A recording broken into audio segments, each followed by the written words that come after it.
매일 성경 순과 함께하는 말씀 묵상 시편 79편 1절부터 13절 말씀을 함께 묵상합니다.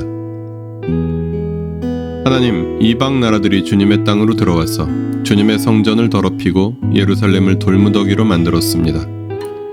그들이 주님의 종들의 주검을 하늘을 나는 새들에게 먹이로 내주고 주님의 성도들의 살을 들짐승에게 먹이로 내주고 사람들의 피가 물같이 흘러 예루살렘 사면에 넘치게 하였건만 희생당한 이들을 묻어줄 사람이 아무도 없습니다. 우리는 이웃에게 조석거리가 되고 주변 사람들에게 조롱거리와 웃음거리가 되었습니다. 주님, 언제까지입니까? 영원히 노여워하시렵니까? 언제까지 주님의 진노하심이 불길처럼 타오를 것입니까? 주님을 알지 못하는 저 이방인들에게나 주님의 진노하심을 쏟아주십시오. 주님의 이름을 부르지 않는 저 나라들 위에 쏟아부어 주십시오. 그들은 야곱을 집어삼키고 그가 사는 곳을 폐허로 만들었습니다. 우리 조상의 죄악을 기억하여 우리에게 돌리지 마십시오. 주님의 긍휼하심으로 어서 빨리 우리를 영접하여 주십시오. 우리가 아주 비천하게 되었습니다. 우리를 구원하여 주시는 하나님, 주님의 영광스러운 이름을 생각해서라도 우리를 도와주십시오. 주님의 명성을 생각해서라도 우리를 건져주시고 우리의 죄를 용서하여 주십시오. 어찌 이방인들이 그들의 하나님이 어디에 있느냐 하면서 비웃게 버려두시겠습니까? 주님의 종들이 흘린 피를 주님께서 갚아주신다는 것을 우리가 보는 앞에서 이방인들에게 알려주십시오. 갇힌 사람들의 신음소리를 주님께서 들어주십시오. 죽게 된 사람들을 주님의 능하신 팔로 살려주십시오. 주님, 우리 이웃 나라들이 주님을 모독한 그 모독을 그들의 품에다가 7배로 갚아주십시오. 그때의 주님의 백성, 주님께서 기르시는 양떼인 우리가 주님께 영원히 감사를 드리렵니다. 대대로 주님께 찬양을 드리렵니다. 1절부터 4절은 이스라엘의 비참한 상황에 대한 고백입니다. 시인은 예루살렘의 폐허 위에서 주님을 부릅니다. 자신들이 당한 현실을 있는 그대로 고백하며 기도를 시작합니다.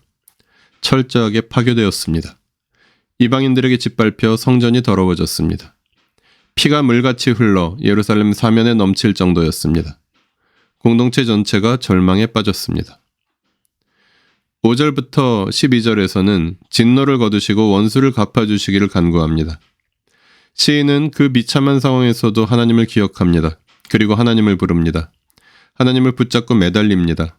하나님이 우리를 버리셨을 거라고 생각하며 자포자기하지 않습니다.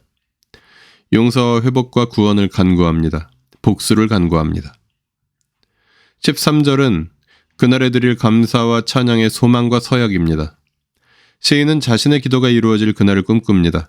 그날에 주님의 백성, 주님께서 기르시는 양떼인 이스라엘과 하나님과의 관계가 회복될 것이고 그날의 영원한 감사와 찬양을 대대로 드릴 것이라는 소망을 품고 하나님께 기도합니다.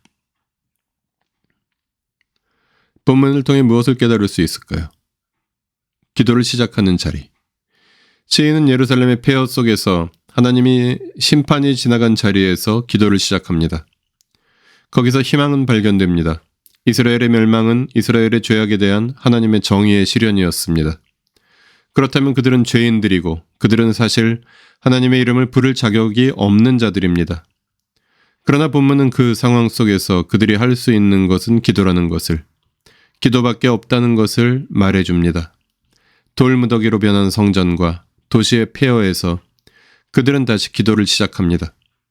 주님은 기도를 할 자격도 없는 자들에게 기도를 허락하십니다. 자기를 올바로 성찰하며 하나님께 돌아가 하나님과의 관계를 다시 세우며 드리는 그들의 기도는 그들을 회복으로 이끌어줄 것입니다. 본문을 어떻게 삶에 적용할까요? 기도를 통해 새로운 희망을 품으며 올바른 성찰 속에서 출발한 기도는 참된 희망을 품게 합니다. 본문은 이스라엘의 회복을 바라보았습니다. 폐허 속에서 기도는 시인에게 희망을 품게 해주었습니다. 그 희망으로 시인과 함께 예배하는 공동체는 새 힘을 얻어 자신들이 품고 살아내야 할 예루살렘의 폐허 혹은 바벨론 포로 생활 속으로 성큼성큼 들어갔을 것입니다. 현실은 갑자기 바뀌지 않습니다. 상황은 갑자기 좋아지지 않습니다. 그러나 기도는 있는 그대로의 현실에서 하나님의 임재를 경험하게 합니다. 그리고 희망을 품게 합니다.